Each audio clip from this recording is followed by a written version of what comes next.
Today we're going to learn how to address an envelope and how to ditch that boring shade of white. We're going to take our inspiration from Think, Make, Share, a blog from the creative studios at Hallmark. Did you know that behind every amazing product from Hallmark is an incredible artist who designed it?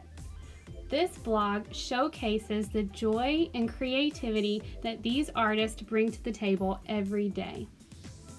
If you need some inspiration, you're sure to find it here. In 2001, the U.S. Postal Service officially designated April as National Card and Letter Writing Month. They wanted a way to preserve the historical significance of card and letter writing, as we learn in this article on Think, Make, Share.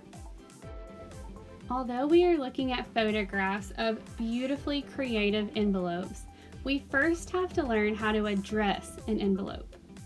So if you see on these images that are getting ready to come up, every envelope has the name of the person it's going to, and it has an address. So let's get started. I'm going to show you on this piece of paper how to address an envelope properly. In the middle, where this box would be, this is where the recipient's name will go. The recipient means the person that will receive the letter. So you'll start with the person's name. The second line will be their street number and address. And then the third line will be the town in which they live, the state, and the zip code. Up in the top right-hand corner is where your stamp will always go. Make sure to leave that space clear. Up here in the left-hand corner is where your name and your address will go. This is important if your letter won't send, so that they can give it back to you to put the right address on. If your name or address isn't there, they can't send it back for you to fix.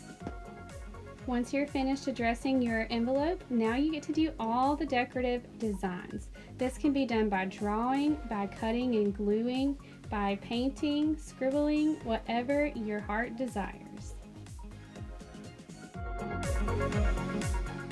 Okay, now that you know how to address an envelope, let's get started. Find some envelopes, old or new, and start designing. You can use Crayola markers like I'm using here, or any other markers you have on hand. I'm creating the space for the address for the recipient, and I'm going to totally make up this person just to show you what it looks like. Mr. Artie Arts on Arts Lane in Artsville. Totally made up address, but I thought it would be fun just to be able to show you what it would look like if you were going to address your own envelope. So after I get done with this address, I'm going to start adding some other sections onto my page. So you can see I'm adding a cloud where my address will go. Again, it'll be made up. And then I'll start adding designs all around the sun and cloud.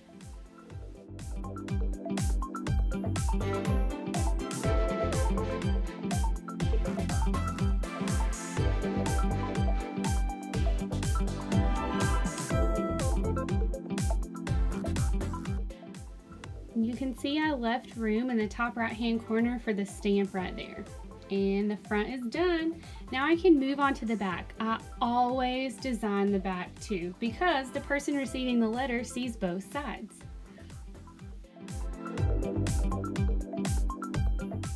And she's done, and that boring shade of white now has some color, baby, color.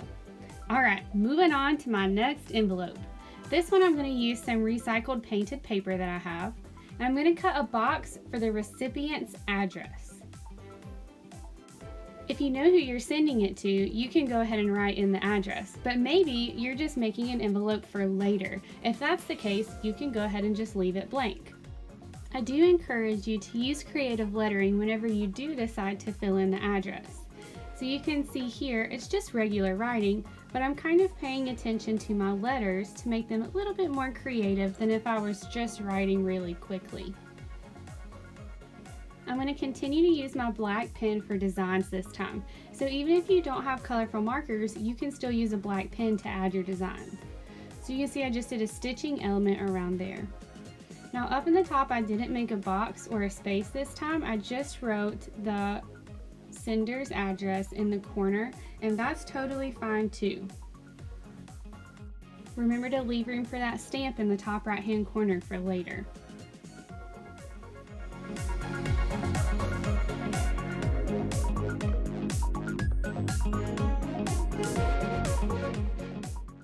always look around for other things that I have on hand too, like this washi tape.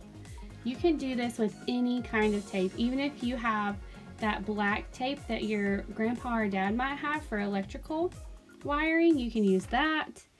Stickers that you have, any kind of things that you would like to use to add a design element.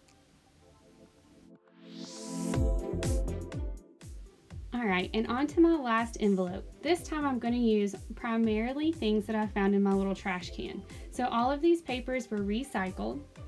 I had a printed piece of paper. This is magazine pieces. As I cut my pieces, I'm creating my composition.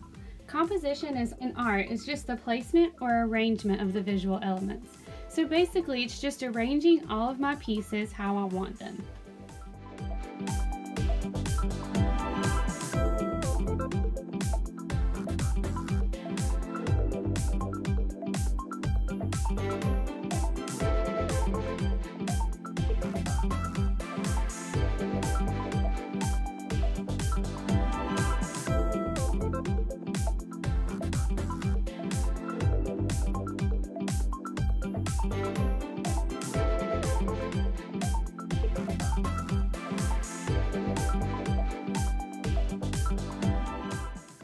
This time I'm going to use cursive to make this letter seem a little bit more fancy.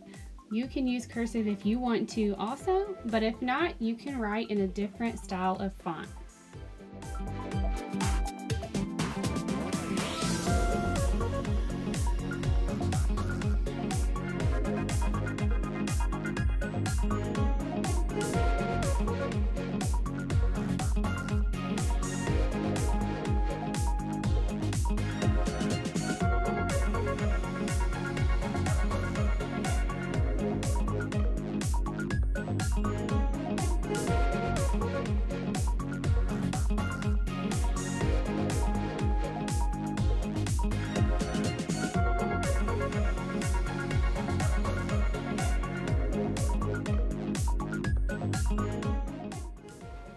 Sometimes I also include a little message on the back for them to see before they even open their letter. Like this right here. Can't wait for you to open.